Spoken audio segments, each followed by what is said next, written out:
Well, happy Friday! It says we're live. Live, live, live. Happy Friday. So, let's see. Oh, look, mustache is messed up. Okay. So, getting ready to have the carpets cleaned tomorrow morning at 9 o'clock. So, uh, all the stuff's piled up all over the place, like on the sofa and stuff. And, the my RV, I took it in yesterday. The last Saturday, it developed a miss, so I took it in to Oceanside Truck. I had 10 new coil packs and 10 new spark plugs put in for preventative, and a coil pack failed. So that's disheartening that you go in and get that all done and then it breaks. So, but they found a transmission seal that was leaking. They fixed that, and there's a rear end seal that's starting to leak a little bit, they said, and so that's going to go into Oceanside Driveline on Monday and be fixed. And then I smashed the exhaust pipe a little bit again, so it's going to go to Richard's Performance Muffler and have that fixed after I get it back from Oceanside Driveline. So that's the things. Patricia, happy Friday. Number one fan, Sharon from Virginia. Hello, hello. And then, let's see, what else? So the motorhome's back. That's done. Oh, so my poor little pet, my little mouse, he's been sick. He's been acting up for a few weeks. And so today he just died. So I'm going to have to like bury him in the backyard, give him a proper little funeral. So I ordered another one on Amazon. It'll be here Monday. So, let's see. What else? 3 viewers, 3 comments. Oh, Patricia, you're so funny. Yeah, my little Melcy died. So, let's see. Next Friday will be the day before my party. I'm having a Hawaiian themed party and I'm supplying food, Kahlua pork, Hawaiian chicken, Hawaiian mac. If you want to bring more, that's fine. But bring a chair, bring a drink.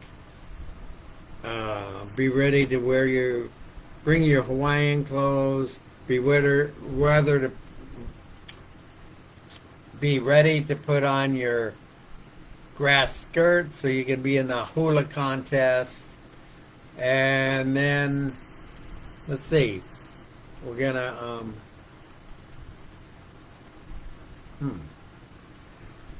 oh yeah, October 23rd, I'm having a karaoke party in my yard again at 7 p.m.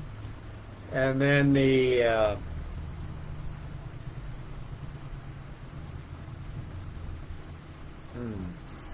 what else? I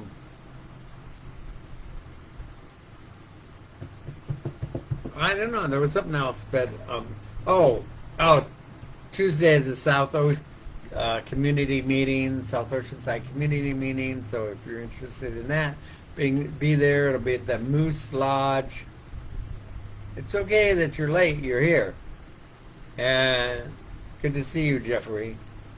And then, so that meeting's at the Moose Lodge. What else is going on? Life is good. Carpets.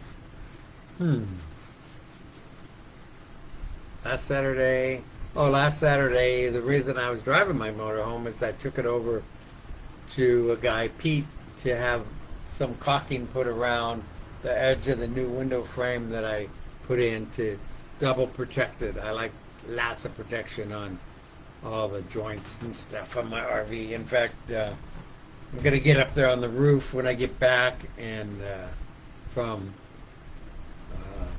Utah. Oh, I didn't talk about that. I'm leaving for Utah on the 29th and going up and picking up my granddaughter going to Zion. I probably said this. So I'll be back by the 8th because I have a couple of doctor's appointments to take care of then. And so then I'll redo all the seams on the roof again. I like to do that every year. Okay, well, that's, oh my gosh, the time is going by fast. I just looked down there and it was 6:19, now it's 6:21. Okay, the morning of the 26th, we mailed 11 letters and went to one bus station and found that their bus to Aguascalientes, Guatemala, didn't leave until Sunday evening. We went to the Congalon bus station, and they had a bus leaving at 6:30 Sunday morning. They wouldn't sell tickets until that morning. Then we went to AIEH and helped Robbie and Dr. Joyce work on medicines. That evening we saw the powerful movie Philadelphia with an A. Philadelphia with an F. After that we drove with Robbie and Dr. Joyce to Don Udo's for dinner and had a basket of live lobster. They had a basket of live lobster by the door, but we all ate fish. That night we were hot, even with covers on and the fan running. Oh, like today in Oceanside. Of course, I have this super nice cool breeze coming through right now. Sunday, the 27th of March, 1994, we were up at 4:45, Robbie at 5, and we had breakfast at Grand Hotel Sula.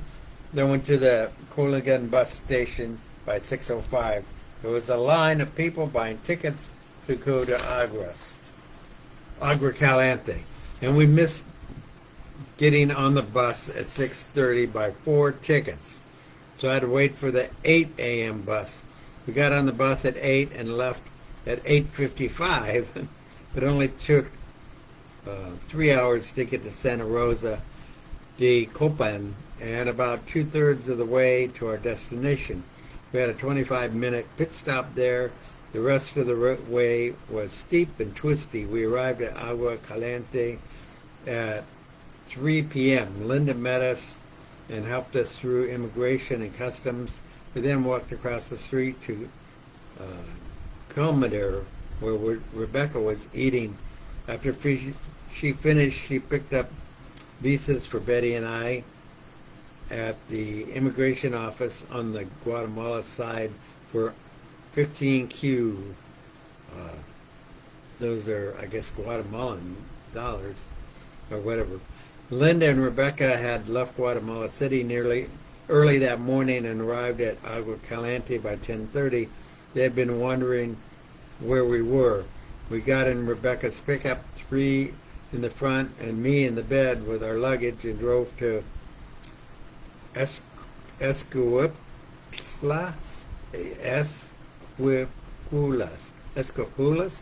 where we parked and locked the luggage in the cab and went into the cathedral, where we saw the Black Christ inside a glass enclosure. Many people, including Rebecca, made their way in to see the figure on their knees and out again the same way, but backwards, so they were always facing the Christ. After that, we wandered through the outdoor holiday market onto Hotel International, where we had a nice dinner. After dinner, we returned to the pickup and headed to Guatemala City with Rebecca and Betty in front and Linda and I in the back. A nice full moon came up and the weather was balmy. Linda and I had the longest conversation I could remember having had with her, about 2.5 hours. We stopped for a pit stop at El Rancho, then Linda drove while Rebecca rode and back with me. Someone had blown up a crucial bridge on the outskirts of Guatemala City about 3 weeks before, and the Army had put up an emergency span. We arrived at Rebecca's house about 10. Nancy had called about 7 and left a message, so we called and talked with her. 2 of their 3 cats slept with Betty and me. Midday, the 28th of March, Linda drove Rebecca to work at 6:30 and was back at 7. Let's see, any more messages I need to read? Hi, Richard, everybody. Now we're down to 2 viewers. Oh well. We then drove to a nice little hotel about 150 yards from the air terminal and left some things for a woman who was to stay there the night and fly to the U.S. the next morning. We then went to an artisan shop where the museum closed on Mondays and bought belts for Charlie and Charlie O. After having gone to the bank and obtained 780 Q for $100. Then we went to the beautiful new Simon Mall that was very similar to Horton Plaza in San Diego. Strangely, a guard said that I could take photos, but no videos in the mall. After that, we went to RAX for lunch in Zone 11, about 2.5 miles from the house. Let's see. Okay. After lunch, we went to a beautiful cemetery not far from the house and saw a large pond with ducks, geese, and swans in it and peafowl on the shore. We bought a birthday card at a Sony store to send to Nancy, then returned to the house. There we talked on the phone with Richard, Kyra, Aaron, Brandon, and Alicia. Aaron said that he had bought a Baja Bug for $350 and then exchanged for helping a man build a monster truck. The man was giving him a VW racing engine. Alicia had broken a talus in one ankle when she landed wrong from the bars at school. She, Aaron, Brandon, and Charlie all had iguanas in cages in their rooms. The next week would be spring break, and all of them were planning to go to the desert. Kyra was working as a secretary at Lincoln Junior High School. Harold Comforter, longtime resident of Oceanside, had died recently of cancer at age 65. Oh my gosh. We also talked with Charlie and Lori. Lori had uterine endoscopy and was going on hormones again. They expected to see her folks who were doing well and following week while they were on spring break. We watched CNN some and learned that the tornadoes had left a path of destruction that killed 44 people across 4 states, Alabama to North Carolina. Several people had killed in riots in Johannesburg, South Africa. Tuesday, we were up around 6, walked a half a block to a small Tindia and bought a box of cornflakes, a liter of milk, and 3 bananas for breakfast. We shared that each one of us had at least 2 loose stools the day before, but we're okay so far that next day. Okay. There's Bonnie. Hello, Bonnie.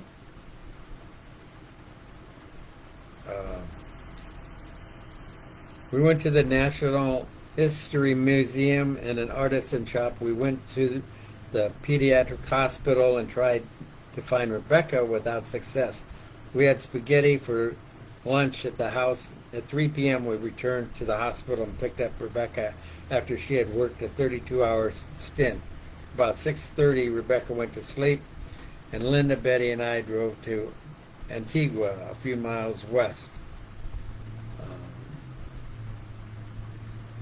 We walked around town, some seeing the cobblestone streets, the ancient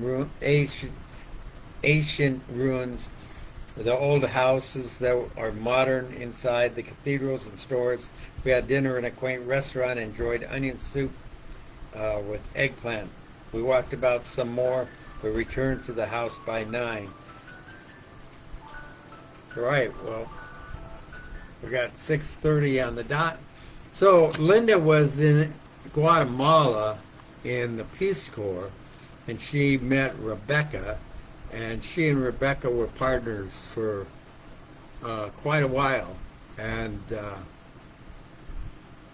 so Rebecca was a doctor, and she was moving to New York to be a doctor.